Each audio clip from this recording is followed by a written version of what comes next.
Silakan ngomong. Bapak Ibu teman-teman, saya akan mengajak kita masuk pada itu memperbaiki model ganda kita. Seperti pakaian ini punya model. Kalau model tidak ada lengan, mungkin menampilkan setiap gengsi begitu kan. Model celana panjang menutupi, tapi menunjukkan sesuatu. Ada sesuatu yang ditutupi, ada yang ditunjukkan. Itu yang saya maksudkan model.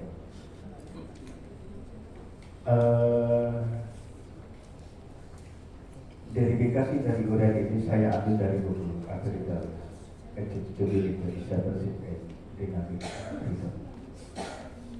Ada 5 model bentuk dalam gereja.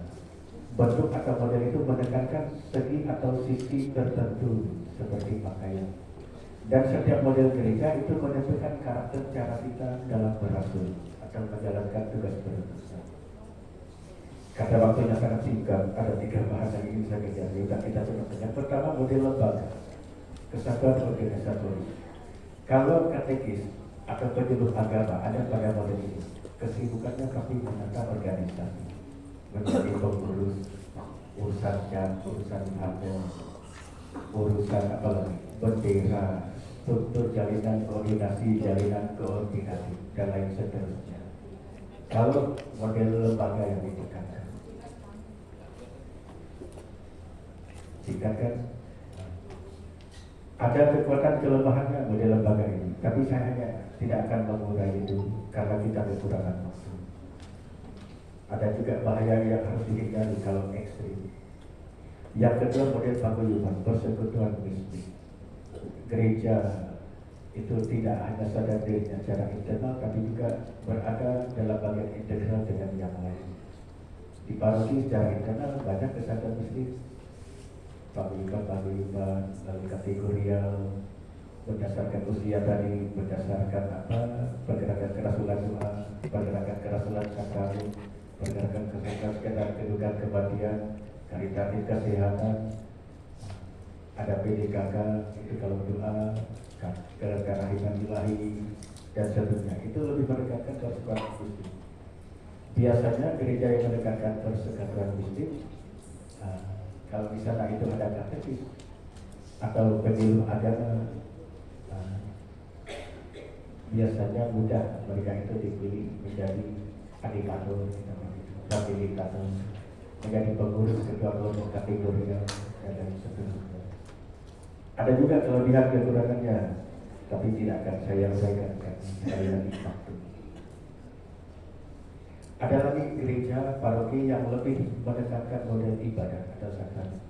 Rasanya tidak ada kegiatan lain di tempat saya ini selain daripada hanya perayaan hari Minggu, perayaan sakramen-sakramen, ibadah-ibadah, hanya doa-doa. Biasanya paroki model ini tidak mementingkan pelayanan kepada masyarakat, tidak perlu dengan hal politik, tidak perlu dengan hal dialog agama, tidak perlu dengan dialog hukum. Udah cukup baginya kalau hidup gereja itu ya umat dilayani setiap misa hari Minggu, ada jadwal misa harian, ada turni, saatnya hari raya, ada hari raya Natal yang dipersiapkan karena kesatuan dengan Advent. Kalau hari raya Paskah ada kesatuan dengan Prapaskah dan lain seterusnya. Begitu terus setiap tahun. Tidak ada kegiatan-kegiatan lain yang menunjukkan bahwa gereja itu bagian dari masyarakat, kemudian kepada yang miskin, anak-anak yang kurang gizi, dilanda misi buruk, tidak ada kepedulian juga dengan masalah-masalah sosial. Kalau secara katekis, penyuluh agama ada di gereja model ini, dia adalah orang-orang yang terampil dan cakap dalam hal-hal tugas liturgis dan juga doa, memimpin ibadah, ambil bagian dalam perayaan-perayaan sakramen, lektor, mazmur, diakon, dan lain sebagainya. Ada lagi gereja yang menekankan gereja pewarta. Ini lebih menekankan pewartaan. Kalau misalnya ada katekis atau penyuluh agama di paroki atau gereja model ini, biasanya mereka memiliki programasi yang lengkap, buku-buku bantuan yang lengkap, materi yang lengkap para katekis itu tentang persiapan-persiapan sakramen yang untuk pewartaan. Bagaimana pewartaan di kalangan kaum muda, ada buku panduannya, ada buku rekoleksi pewarnaan. Ada lagi model gereja yang model pelayanan. Gereja berada dalam dunia, tapi sekaligus dunia itu dipandang sesuatu yang terpisah dari dirinya. Ini gereja yang memiliki hubungan keterkaitan dengan luar dirinya. Biasanya kalau seorang katekis atau penyuluh agama berada pada model gereja seperti ini, biasanya mereka rajin dialog antar agama, moderasi beragama, tema-tema toleransi ditampilkan. Seorang katekis penyuluh agama memiliki teman tokoh-tokoh agama. Dia punya kawannya haji, dia punya kawannya biksu, bante, salmanera. Seorang katekis lagi membawa pemimpinannya untuk belajar di pesantren. Orang di pesantren juga nyantrinya di paroki itu 1 jam, 2 jam belajar bagaimana kehidupan sebagai umat beriman. Rajin merajut kerjasama yang lebih dialog kehidupan, yang akan memiliki kepekaan yang sama akan masalah-masalah sosial. Jadi pemuda Katolik PMK di dalamnya ada katekis penyuluh agama pendamping, bekerja sama dengan pemuda-pemudi Ansor untuk kerja bakti untuk ya kalau ada bencana alam atau apa, ada tindakan yang sama yang menunjukkan keprihatinan mereka bersama-sama. Pada hari raya Idul Fitri di depan gerejanya ada tulisan selamat merayakan Idul Fitri, selamat merayakan puasa. Yang masjid-masjid juga selamat merayakan hari Natal. Ada pelayanan kepada masyarakat sekitar.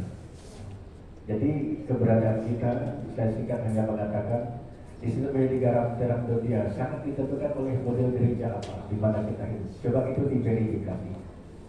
Bapak Ibu, teman-teman, yang model gereja yang sehat itu penekanan paling tinggi ada 2 atau 1 atau 2. Oh, model saya model gereja sakramen itu yang dominan. Tapi juga disertai banyaknya hidup kelompok-kelompok kategorial di paroki saya, berarti model persekutuan mistik.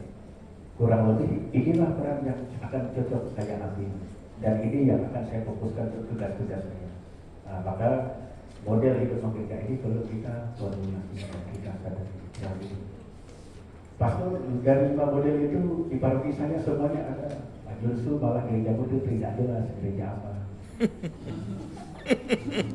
Pastor, 5-5-nya tidak ada di paroki saya. Masa tidak ada sama sekali? Pasti ada penekanan sisi-sisi sekitar sana.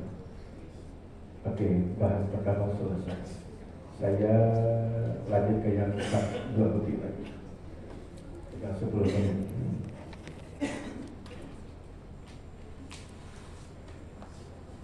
Saya ingin para katekis penyuluh agama itu terlibat juga dalam katekis persiapan sakramen.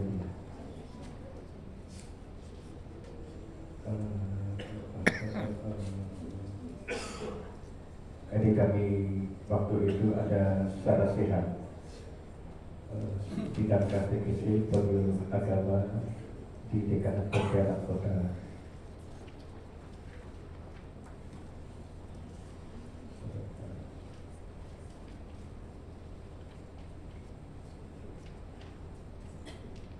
Agustus 2023. Coba kamu verifikasi bagaimana programasi katekis di paroki masing-masing. Ketersediaan pelayan atau tenaga di paroki itu ada atau tidak? Katekis pada waktu, paruh waktu, atau ada timnya yang solid, atau dibiarkan saja sudah kita itu kategori dibaptis tanpa diajar, jalan krisma, diberi krisma tanpa diajar, kemudian pertama langsung menerima sakramen tanpa diajar. Paket materi pengajarannya ada atau tidak? Bukan. Dalam hal ini tentu itu mengandaikan programasi yang untuk lengkap, berapa kali pertemuan, tanggal berapa, siapa pengajar, dan jam berapa sampai jam berapa. Mengandaikan juga sistem absensi di dalamnya. Metode sarana pengajaran interaktif, dialog, monolog, memakai sarana audiovisual, ada ruang radio, ruang doa, ruang pengajaran, dan yang khusus untuk benar-benar sebagai ruang katekesi. Kolaborasi dalam setiap partisipasi menghasilkan sudut-sudut yang terkait. Kelihatan tidak Bapak Ibu?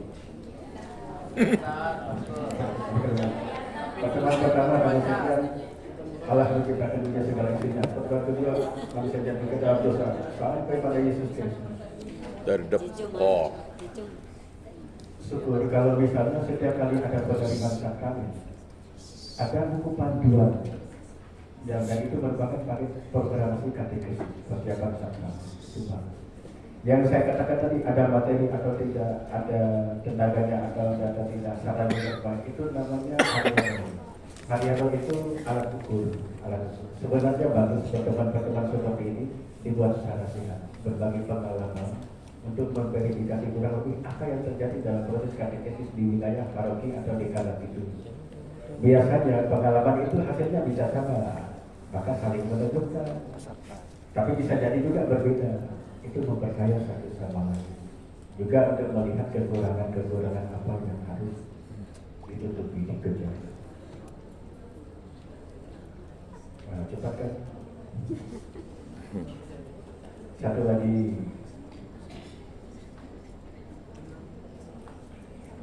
Melihat pertanyaan-pertanyaan yang sudah-sudah, saya kira saya perlu memberikan satu sampel tentang materi katekesi yang biasa kami berikan, yang bisa saya sampaikan kepada bagi MRPD untuk katekubin, jalur krisma, komodi pertama, dan lain seterusnya. Ini sub materi, bukan materi seluruhnya lengkap, hanya bagian tertentu di hari tertentu. Misalnya tentang sakramentalitas gereja. Sakramen gereja yang kamu tahu ada berapa adik-adik? Ada 7, tidak 8 kan? 7, sekarang kan dah naik 8, 7, tapi benar mereka kan? Yang kiri apa? Baptis, yang kedua krisma, yang ekaristi, yang keempat coba, yang kelima perkawinan, yang keenam imamat, yang ketujuh perbejakan, seterusnya. Sakramen gereja itu adalah sakramen Yesus Kristus, berasal dari ajaran tindakan Yesus, itu merupakan sakramen. Kalau Yesus berbicara tentang perkawinan yang dipersatukan dan berbicara manusia, berarti sakramen perkawinan. Kalau Yesus berbicara tentang dosamu sudah diampuni, itu berarti sakramen dosa. Kalau Yesus berbicara dibaptis, kalau kita suci berbicara anugerah Roh Kudus, berarti krisma dan lain seterusnya. Apapun yang dihidupi dalam gereja itu merupakan kontinuitas dari apa yang sudah dibuat oleh Yesus Kristus dalam ajaran dan tindakannya. Maka sakramen gereja berasal dari Yesus Kristus, dan sakramen Yesus Kristus juga adalah sakramen gereja karena diteruskan oleh gereja. Nah, sakramen yang 7 itu dibagi 3 bagian besar. Bagian yang pertama namanya sakramen inisiasi, baptis, krisma, ekaristi. Yang kedua namanya golongan sakramen kepulihan dan kesembuhan, sakramen tobat dan sakramen pengurapan orang sakit. Yang ketiga, sakramen pelayanan. Ada yang melayani sebagai imam, ada yang melayani hidup berkeluarga. Pertama, sakramen baptis. Makna terdalam sakramen baptis itu apa? Dengan dibaptis kita disatukan dengan hidup Yesus lewat misteri Paskahnya dalam sejarah wafat dan kebangkitannya. Pembaptisan itu adalah ialah sakramenta, pintu masuk ke sakramen lain. Jadi di sana ada ruang sakramental. Pintunya pembaptisan. Kalau pintu itu saya buka, saya boleh mengambil rahmat lain, ekaristi, tobat, krisma, perminyakan, imamat. Hanya orang dibaptis boleh mengambil ekaristi, hanya orang dibaptis boleh krisma, hanya orang dibaptis yang boleh perminyakan. Ya memang baptisan itu pintunya, jadwal sakramenta. Ada 2 jenis pembaptisan di dalam kenyataan dan pembaptisan dalam kerinduan. Kalau baptis dalam kenyataan itu nyata saya dibaptis dengan air, yang sebelumnya dipersiapkan dengan pengajaran. Sesudah pengajaran saya selesai, nyata saya dibaptis. dalam nama Bapa dan Putra dan Roh Kudus. Kalau baptis dalam kerinduan, saya rindu menjadi Katolik, beriman Katolik. Ada indikasi yang nampak bahwa saya mengadukan pada gereja, mengikuti pengajaran, mulai mengenai diri kita menyesali. Pelajarannya belum selesai, tiba-tiba saya jatuh sakit. Maka ketika saya mati, tidak sempat dibaptis, saya sudah dibaptis di dalam kerinduan. Karena iman itu sudah ada sebelumnya, sebelum baptis dalam kegiatan itu terjadi. Ada paroki yang pastornya sendirian, stasi kampungnya banyak. Di kampung sana ada orang menyiapkan pembaptisan. Sudah selesai, pastornya turun di tengah jalan ditimpa pohon besar, mati pastornya itu. Jadi tidak dibaptis ini, tidak jadi kan? Lama-lama sini pun sakit, kemudian meninggal. Dia dibaptis di dalam kerinduan. Kalau meninggal, status animarum, status rohani jiwanya sama dengan orang Katolik yang terbaptis. Ada dua baptis dalam gereja Katolik, baptis dalam kenyataan, baptis di dalam kerinduan. Unsur pembentuk sakrament baptis itu yang pertama subjek pelayan, dua subjek penerima, tiga materia, empat norma. Subjek pelayan sah, siapa uskup, imam dan diakon. Saya tidak boleh dibaptis begitu saja oleh suster, frater. Kalau di situ tetap ordinari ada. Kalau gereja juga tidak mengizinkan yang mengaturnya demikian. Subjek penerima semua orang yang memintanya dengan disposisi yang baik, meminta dengan baik-baik, dengan hati yang baik, diarahkan mau ikut, disuruh belajar mau ikut, tidak mau berontak, tidak mengubah hierarki. Materianya air, hakikat air itu membersihkan, juga air itu memulihkan, menghidupkan seperti tubuh. Kalau organisme itu kotor, dibersihkan. Kalau manusia itu kotor, dimurnikan, purifikasi. Waktu pembaptisan, aku membaptis engkau dalam nama Bapa dan Putra dan Roh Kudus, dengan dicurahi di dahi atas kepala. Pernah dikritik oleh gereja lain, pastor gereja Katolik tidak sah baptisannya. Yang sah itu bagaimana? Oh, yang sah itu yang sesuai dengan kitab suci, harusnya ditegelamkan. Yesus dibaptis di Sungai Yordan. Bukan sering nanya itu, lalu saya katakan, ya, baptisma itu kan bahasa Indonesia. Baptisma, baptisein, baptismo, bisa artinya mencelupkan, mencurahi, menenggelamkan sebagian atau mereciki. Itu hanya menyangkut alternatif cara yang harus ditempuh, tapi yang paling penting materinya pembaptisan. Apakah dicurahi, direciki, atau ditenggelamkan? Dulu gereja Katolik pun pada masa-masa tertentu pernah ditenggelamkan. Dekat sakristi, dekat lentera imam, ada sholat baptis. Lama-lama muncul bencana baptis. Nah, sekarang hanya dengan cara dicurahi air. Kalau semua harus sesuai kitab suci, gereja kalian sudah salah. Harusnya dibaptis di Sungai Yordan, bukan di Sungai Kapuas. Bukan juga di Sungai Serundai. Kolam renang. Bukan juga di Sungai apa? Sungai Kaliman. Kolam renang. Dan harus dibaptis oleh Yohanes Pembaptis. Dan tidak ada orangnya. Ya kan? Udah tidak apa. Bukan dibaptis pastor ini, pendeta ini, pendeta itu, evangelis ini, evangelis itu. Buah-buah sakrament baptis ada 4. 1, dengan dibaptis kita diampuni dari dosa kita, baik dari dosa asal maupun dosa pribadi. Sampai berapa rasanya? Untuk Romo diberi kekhususan. Baik dosa asal maupun dosa pribadi. Dosa asal itu apa? Kecenderungan kita manusia berbuat dosa diwarisi dari Adam dan Hawa. Dalam bahasa teologi namanya konkupiscensia. Kecenderungan orang untuk berbuat dosa. Potensi jahat ada pada semua orang itu di bawah sejak lahir. Ketika dibaptis kita dikeluarkan dari situasi dosa asal itu dan menjadi manusia baru. Kalau kita dibaptis baik, kalau kita dibaptis sudah dewasa, di atas 7 tahun diandaikan sudah mampu menggunakan akal budi, memiliki dosa pribadi yang dibuat di dalam kesadaran moral, yang tercakup di dalamnya tahu, mau, dan juga. Kalau berarti kalau material tindakan itu jahat, itu baik, kita pilih jahat berdosa, itu benar, itu salah, kita pilih salah berdosa.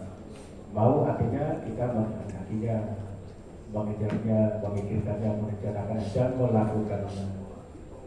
bebas tanpa paksaan, baik fisik maupun psikologis kita melakukannya, itu dosa pribadi. Waktu dibaptis kita diampuni, baik dari dosa asal maupun dosa pribadi. Yang kedua, dengan pembaptisan kita mati buah penganugerahan Roh Kudus. Seperti Yesus dibaptis di Sungai Yordan, dari langit turun burung merpati. Merpati itu lambang simbol Roh Kudus. Sebagai bahasa sastra dalam kitab suci yang mengatakan Roh Kudus turun setiap kali seseorang itu dibaptis. Tapi tidak berarti Roh Kudus itu identik dengan burung merpati. Kadang Roh Kudus itu disimbolkan juga dengan tiupan angin. Terimalah Roh Kudus. Yesus menyuruh para murid. Kadang Roh Kudus juga disimbolkan dengan lidah-lidah api seperti bersiwang dengan.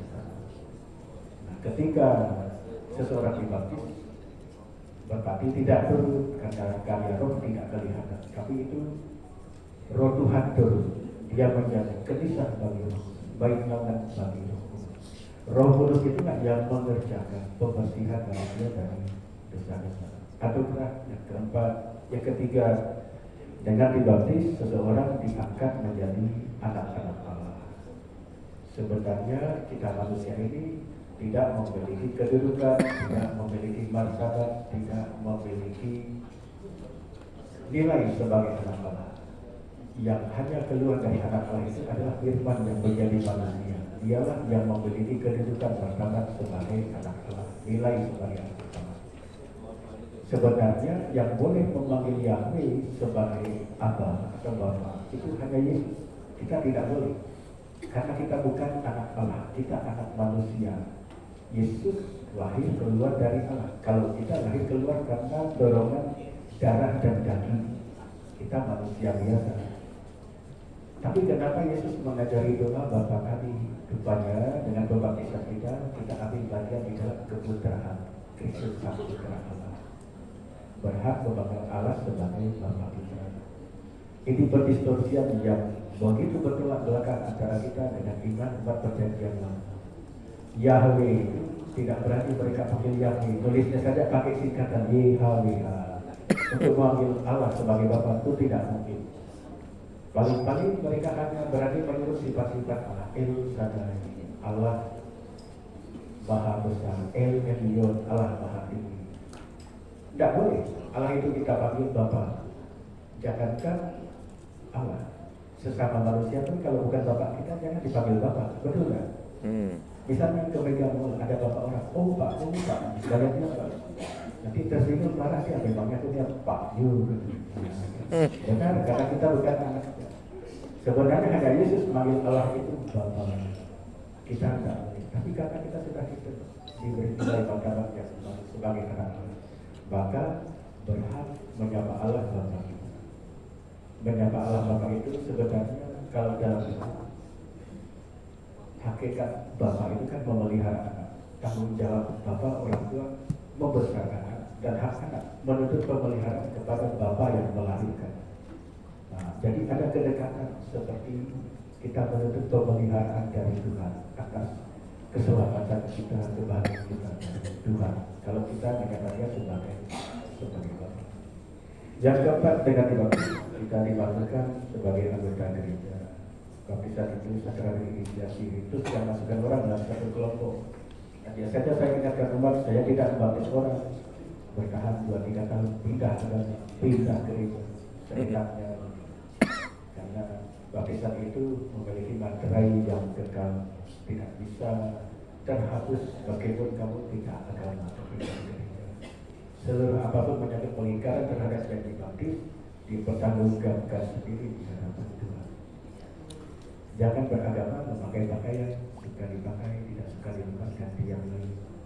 Nah, seperti itu. Wali baptis, nama baptis, wali baptis ini kan orang tua kedua yang berfungsi orang tua pembimbing atau wahadi bagi anak ini.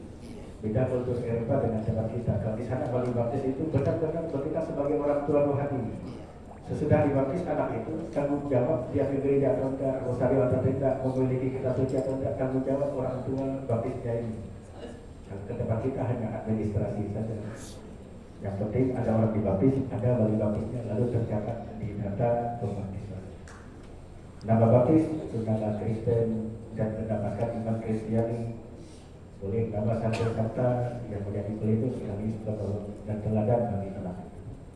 Tapi ada juga nama berdasarkan iman Kristiani yang bukan satu kata. Misalnya kalau satu kata Peter, Petrus, boleh dimodifikasi Petrus jadi Peter atau jadi Pit. Ada mesinnya Pitgo Tuan An, itu artinya Petrus. Petrus jadi Peter. Lalu kemudian Yohanes jadi Yohana perempuan. Angela, Angelus boleh. Tapi ada juga bukan satu kata tapi berdasarkan Kristiani. Itu terutama menyebut misteri iman dalam gereja.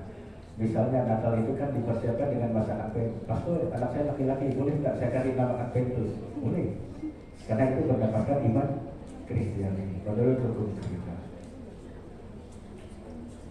Jangan mentang-mentang mengidolakan Syahrini. Pastor boleh nama aku kasih nama Syahrini. Tidak boleh.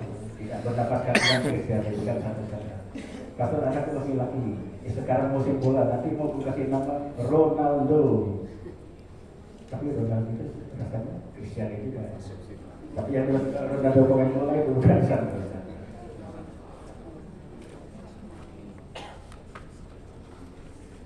Sakramen Krisma itu kan seseorang menerima penjaga rohani hidup kedewasaan untuk menerima anugerah kudus sehingga siap diutus. Sama sakramen baptisme menerima Roh Kudus, tapi bukan inisiasi kedewasaan. Biasanya pertumbuhan seseorang rohaninya sesuai juga dengan pertumbuhan jasmaninya. Ketika orang itu mulai besar, dianggap mampu cakap melaksanakan tugas gereja, dikasih krisma, sakramen perutusan. Simboliknya berbahasakan untuk beberapa dengan minyak, kasih minyak kasih. Terimalah anugerah karunia Roh Kudus. Lalu uskup kampanye damai Kristus. Lalu yang kita berikan apa? Terima kasih. Terima kasih. Damai Kristus. Terima kasih. Damai Kristus. Terima kasih. Iya, ini formal. Sakramen Ekaristi, Ekariste, bere ada bahasa Arab ini. Ucapan syukur di meja makan. Tuhan rumah berjalan tanpa bantu keluarga. Kalau pas ada orang Yahudi, mereka Ekaristi makan cepat-cepat dengan roti tak beragi dan sayur sahih dan juga dengan domba Paskah. Itu sebagai peringatan keluarnya Israel dari perbudakan Yesus. Unsur pelayan Ekaristi, imam dan uskup, diakon tetapi seperti belum boleh. Materinya atau tidak ada. Pastor boleh tidak diganti topi, diganti tuang? Ya enggak, materinya ini. Kalau bilang ini berarti tidak sah. Unsur konstitusi artinya unsur pembentuk. Kalau tidak ada satu unsur ini, sakramen itu tidak sah. Berbanyak kata-kata konsentrasi, terimalah dan makanlah. Penerimaannya ukurannya sudah dipakai. Ekaristi punya nama macam-macam. Ekaristi sendiri karena disebut perjamuan Tuhan, ya karena mengenangkan perjamuan Yesus bersama murid-murid. Karena pemegang roti itulah nama yang awal. Jadi dalam tradisi itu perintah untuk merayakan Ekaristi itu adalah lakukanlah ini sebagai kenangan akan Tuhan. Tidak ada perintah membaca kitab suci.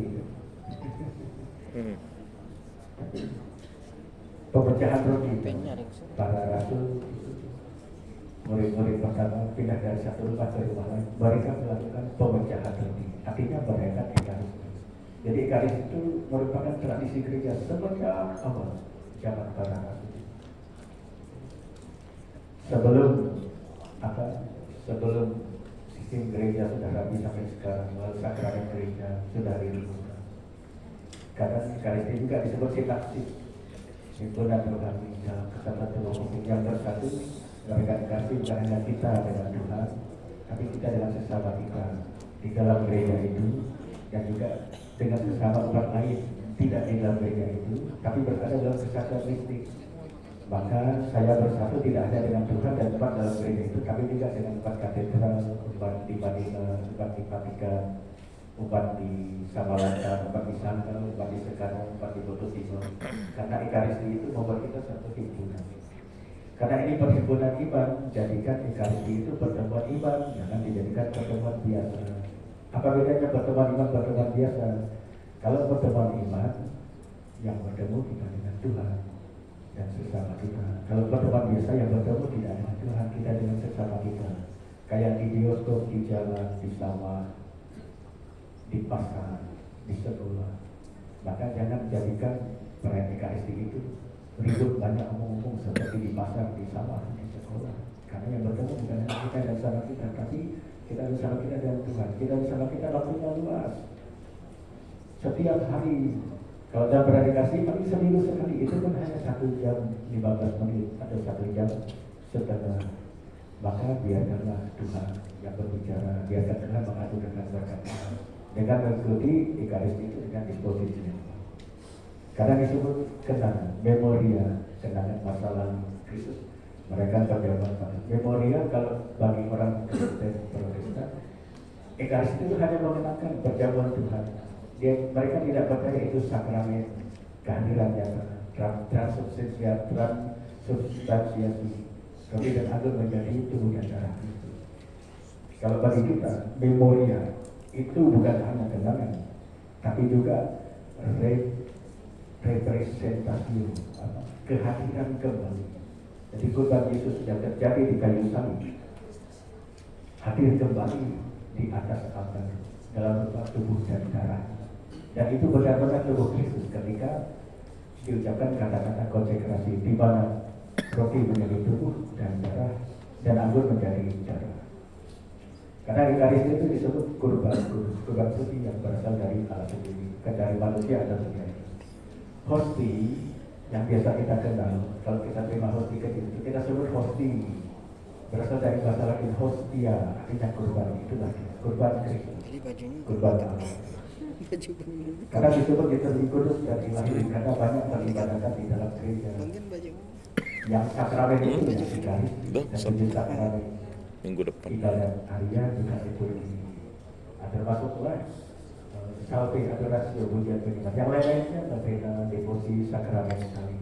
Saya banyak pesan baju. Kadang Baju putih itu harus 2 saya pesan. ada kesatuan. Ganti. Kesatuan kita dengan Tuhan dan juga dengan sesama manusia. Komunion. Tapi sekarang kita komunion itu seperti roti jari. Padahal seluruh peran Ekaristi itu komunion. Mau nyambut apa? Mau nyambut komuni, ada yang nyambut hosti. Padahal kalau dia mau nyambut apa? Mau nyambut persekutuan.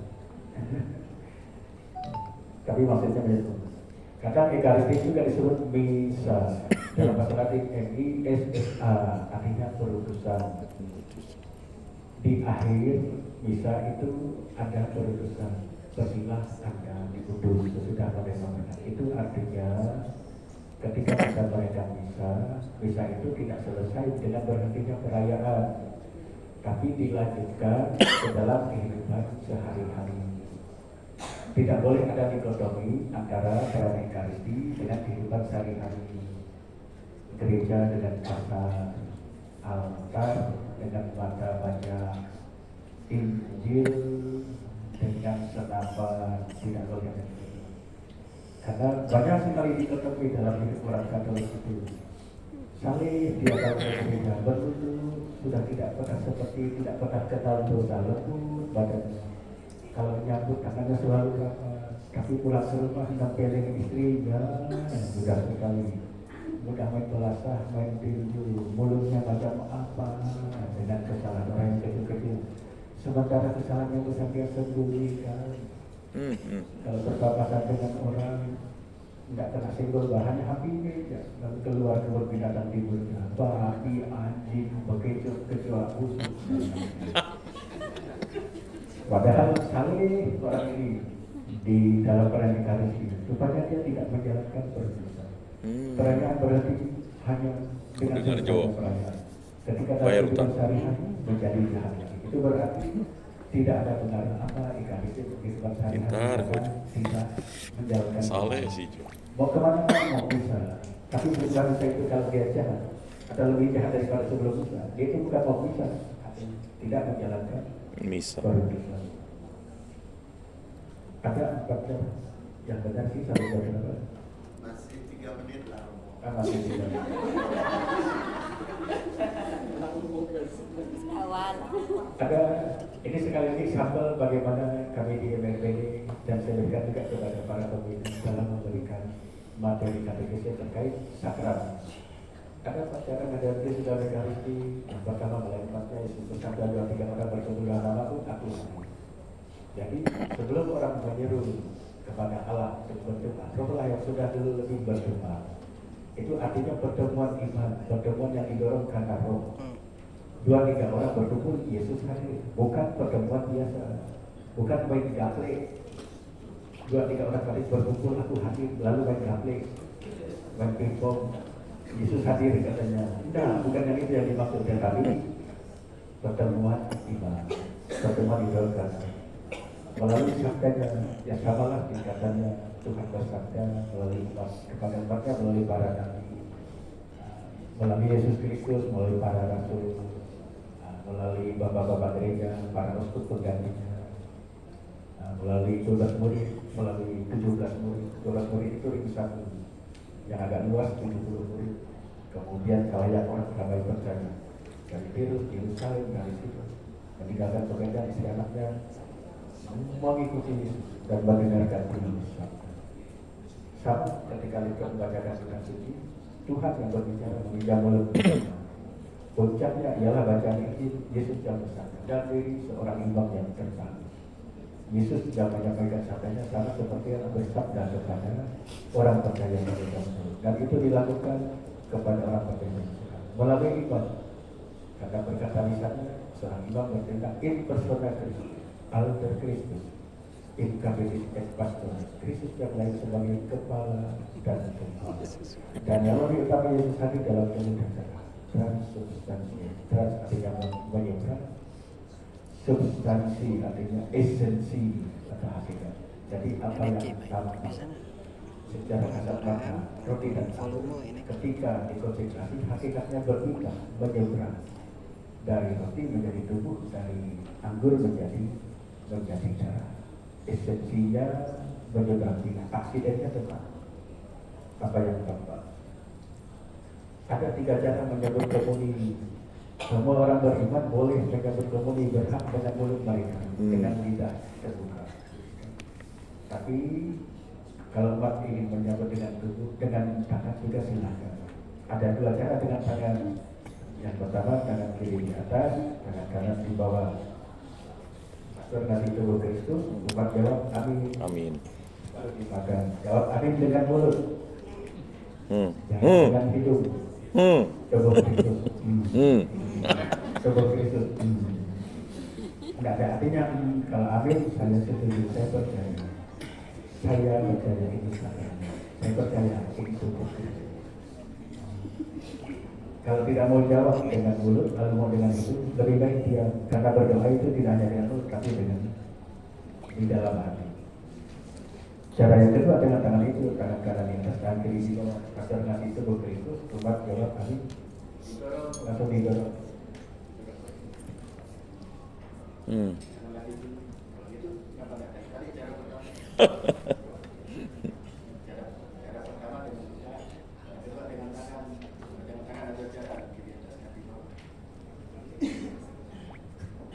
Sudah selesai.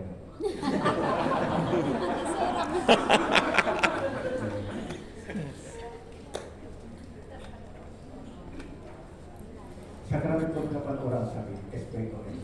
Iya, Pastor Yosef Masur. Juga disebut oleh Ecil Moro. Jadi tidak kita perhatikan. Biasanya umat kalau menerima sakramen perlengkapan kalau sudah sakit, mereka sebenarnya itu hanya diterima dalam bahaya mati karena sakit usia lanjut.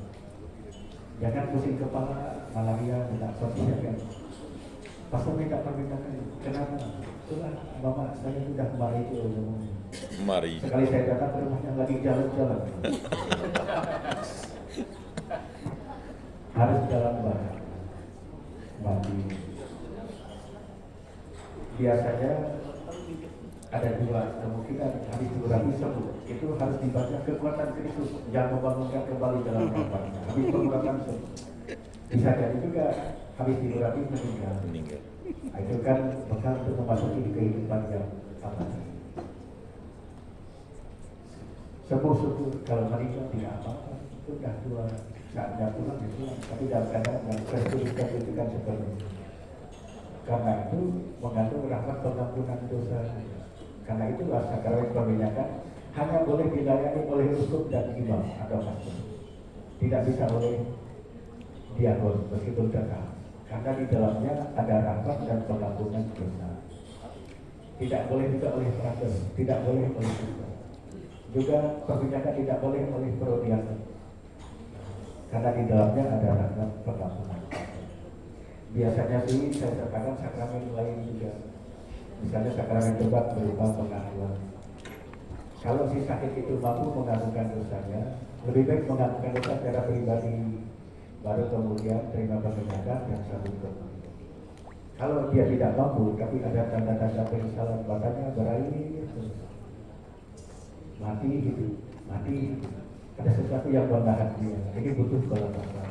Tapi disuruh ngaku dosa tidak mampu, sudah hampir tobat. Kalau ada tanda-tanda penyesalan dan objektif seorang imam sampai pada keyakinan moral benar dia bangsa, saya boleh memberikan absolusi umum.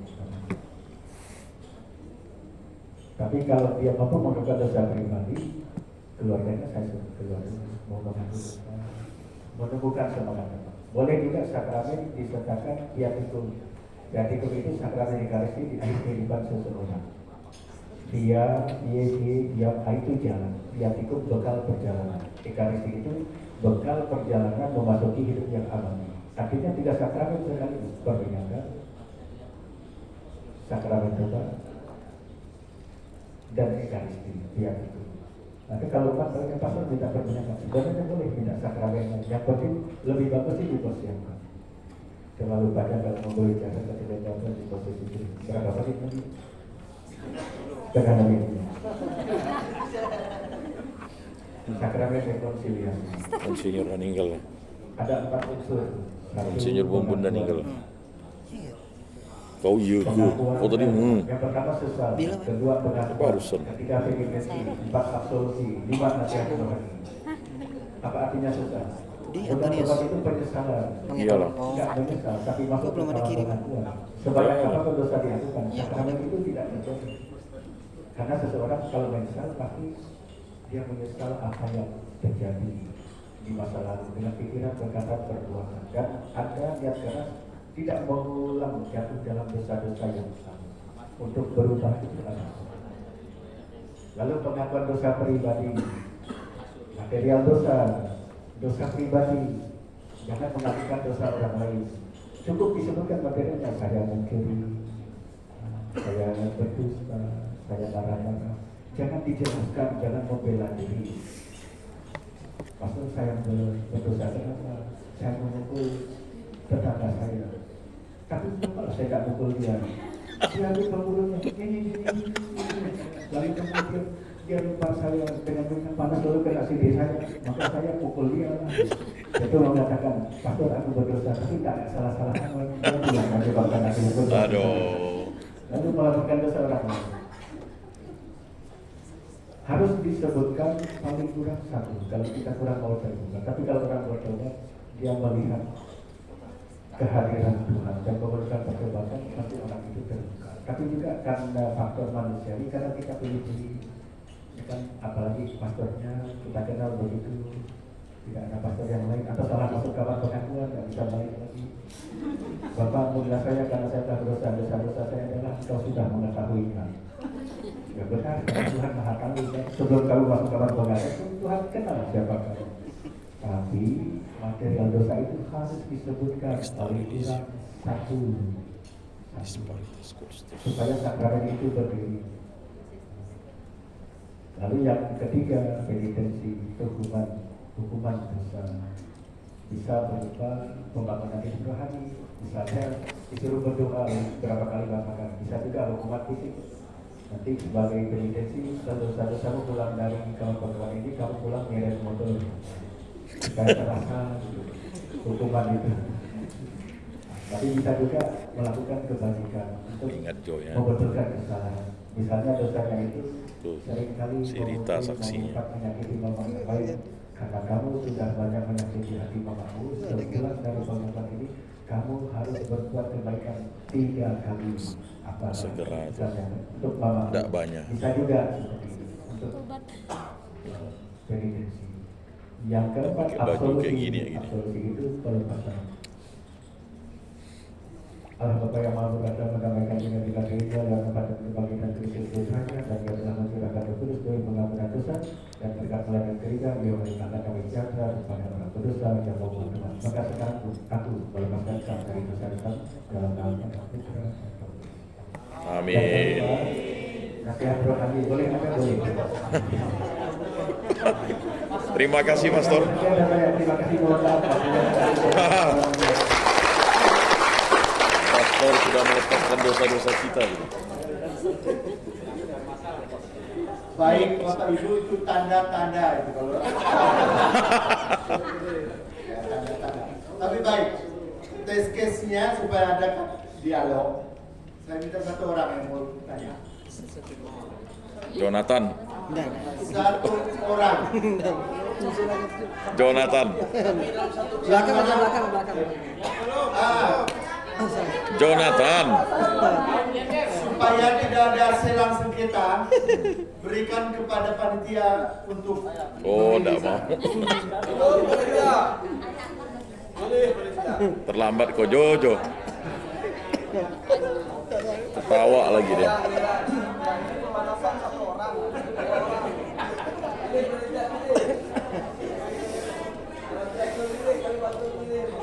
Ya, silakan. Pertanyaannya singkat. Singkat padat jelas. Singkat-singkat dah. Singkat padat jelas. Oke. Boleh doakan izin Pastor? Boleh. Sedikit boleh. Saya sampai. Oh, si Diki. Situ ya Dik. Aduh, Diki. Selamat malam Pastor. Pas kami izin mohon maaf. Kami dari tadi diskusi di belakang ada beberapa pertanyaan yang kami rasa ini sangat prinsip sekali. Izinkan saya dengan pengetahuan pemahaman yang terbatas ini untuk menyampaikan beberapa pertanyaan. Yang pertama, Pastor, dalam sakramen inisiasi kita tahu ada sakramen baptis, ekaristi dan Krisma. ada juga sakramen krisma inisiasi ya. Pertanyaan saya, ketika ada pastor ya, yang membuat sebuah kebijakan sebelum ini baptis dewasa nih konteksnya, sebelum baptis yang bersangkutan umat tersebut menerima sakramen tobat terlebih dahulu. Nah itu pandangannya seperti apa Pastor? Jadi tobat dulu, baru dia terima baptis, kemudian baru dia sekaligus terima krisma. Pertama. Yang kedua, pertanyaan kedua, Mana lupa baptis Krisma. terkait ketika menerima Udah baptis, sakramen udah. inisiasi Iya. lengkap baptis, Itulah awal ekaristi dan awal krisma, kami mau masuk bertanya, Katolik masuk. Misalnya otoritas untuk agama memberikan sakramen lain. krisma ketika mendapatkan ketiga sakramen inisiasi itu, apakah itu perlu izin dari uskup terlebih dahulu atau memang sudah otomatis menjadi otoritas dari pastor kepala paroki? Nah kami mau tanya dasar hukumnya, kanonnya, Kodeks Ius Canonici ada tidak kira-kira? Jadi sebagai landasan. Nah ini praktik dalam latar ketiga pastor izin.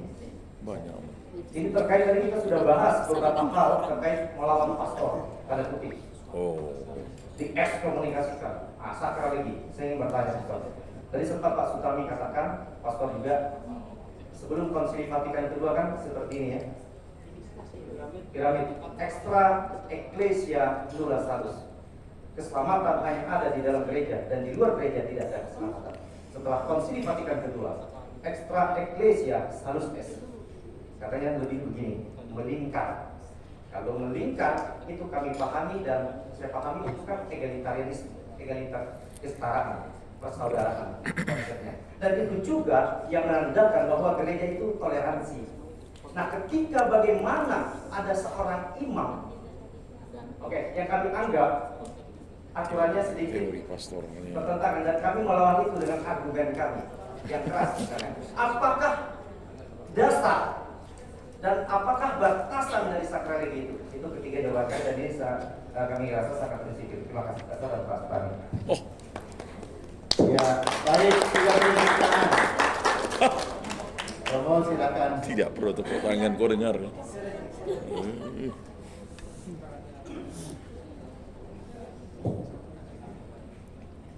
Di tempat tertentu di pembaptisan di masa ada sistem penegasian supaya imam bertindak istimewa bertindak atas nama imam. Tidak kedengaran, ini kedengaran. Oh, suaranya. Suara pasar emang pelan. Sempet sih. Lebih parah. Oh, Halo. Agak nyaring Mas Ar. suara pastor Ya, memang. malu ada malu.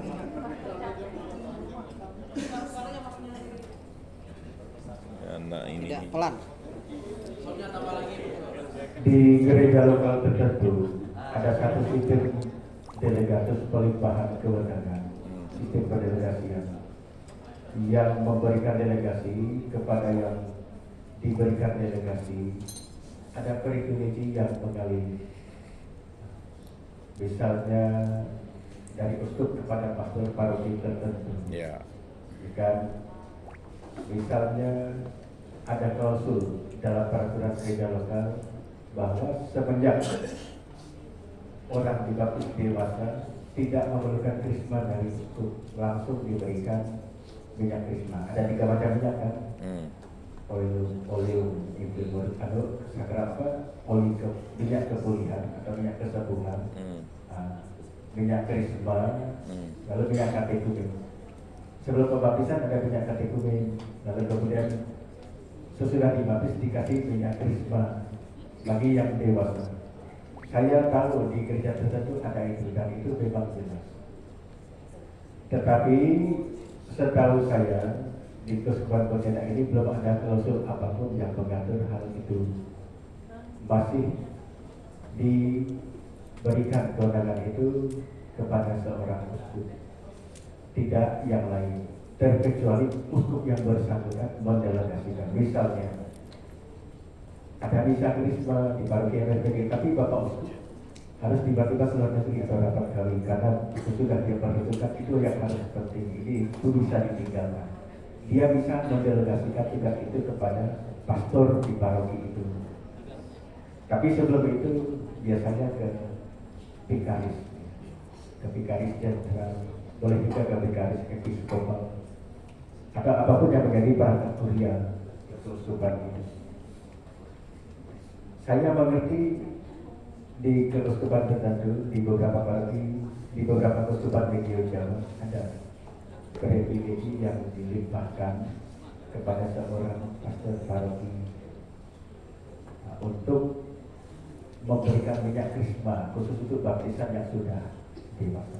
Tapi seturut kebiasaan saya belum melihat fakta itu di Keuskupan Agung Pontianak ini. Belum juga ada klausul tertentu yang merumuskan hal yang seperti itu. Ecclesia Universalis itu sebenarnya kebenaran itu satu universal dan objektif. Firman menjadi manusia dan mendirikan gereja dan mengatakan kabar baik. Gereja diminta untuk melanjutkan mewatakan kabar baik, kabar gembira atau Injil. Semua dilakukan secara lisan. Dan itulah tradisi. Kemudian pengajaran lisan ini sebagian ada yang ditulis, didokumentasikan, itu menjadi kitab. Itulah menjadi kitab suci. Maka ada tradisi suci lisan, ada tradisi suci tulisan. Betul. Dan Yesus satu-satunya jalan untuk menuju Bapa. Dan satu-satunya gereja yang benar adalah yang didirikan oleh Yesus Kristus, yang dimulai dari para rasul, diteruskan oleh murid para rasul, diteruskan oleh pengganti murid para rasul, bapak-bapak gereja, dan diganti oleh para uskup. Sebab tercatat dalam surat-surat pastoral uskup episkopos Masih kritis memang parah ya, yang nyebarkan isu. diterjemahkan peraturan. Padahal aslinya Oke, yang saya bilang. itu artinya pastor. Hei, Ini bukan semata klaim kebenaran, Kacau, tapi kacau, memang kacau. Siapa yang bilang? kebenaran itu harus satu, tidak bisa dua atau Belum tiga. ada infonya. Kalau ini benar, ini harus salah. Kalau ini benar, ini harus salah. Kalau dari kata luar biasa ada keselamatan dan kebenaran itu harus satu, objektif dan universal. Berarti tidak dapat ditemukan keselamatan orang nih. di luar. Mungkin bisa selamat tapi sulit. Sarana-sarana keselamatan tidak ada sekarang. Mungkin sumber imannya hanya kitab suci, tapi tradisi dibuang. Padahal memang menjadi manusia bukan menjadi buku. Manusia itu mendirikan gereja, mengajarkan sesuatu kepada gereja, diingat di dalam hati para rasul, diajarkan secara lisan. Sebagian ada yang ditulis. Lalu dalam Konsili Vatikan kedua bukan mengatakan apa ya, bahwa gereja mengambil sikap indiferentisme terhadap agama kepercayaan lain sebenarnya, tapi itu lebih pada apa sikap dialekal yang merangkul. Karena seringkali sikap penolakan memungkinkan orang lain untuk tidak serta-merta masuk ke dalam gereja dan percaya karena sikap antipati itu tadi. Tetapi juga mengakui karya Allah lebih luas dari gereja. Misalnya, bisa saja Tuhan menaruh kebenaran di dalam hati nurani seseorang. Maka seseorang bisa sampai kepada kebenaran dan menyelamatkan apabila mengikuti hati nuraninya, yang merupakan hukum-hukum Tuhan yang ditaruh di dalam hati orang itu. Hanya begitu sulit keselamatan itu diraih karena Makanya saya tak, sarana-sarananya tidak ada saya hanya di dalam berani Tuhan. itu Dan juga tunggu pastor ini. Esa Indonesia tahun itu pertama kali ditaburkan oleh Uskup Ciprianus dari Jakarta. Tujuannya adalah self defense sebenarnya, membentengi orang-orang Katolik gereja satu-satunya disusul Ini udah diisi apa nih? atau diinsersi oleh ajaran-ajaran sesat dari luar, jargon Gnostisisme, Dominisme, Arianisme, dan isme-ismenya yang lain, untuk menyatakan satu-satunya baptisan yang benar adalah baptisan gereja Katolik. Dan ketika gereja mengatakan semenjak Vatikan kedua bahwa di luar gereja ada keselamatan, ada kebenaran, itu berarti dalam tanda tadi apa yang saya katakan.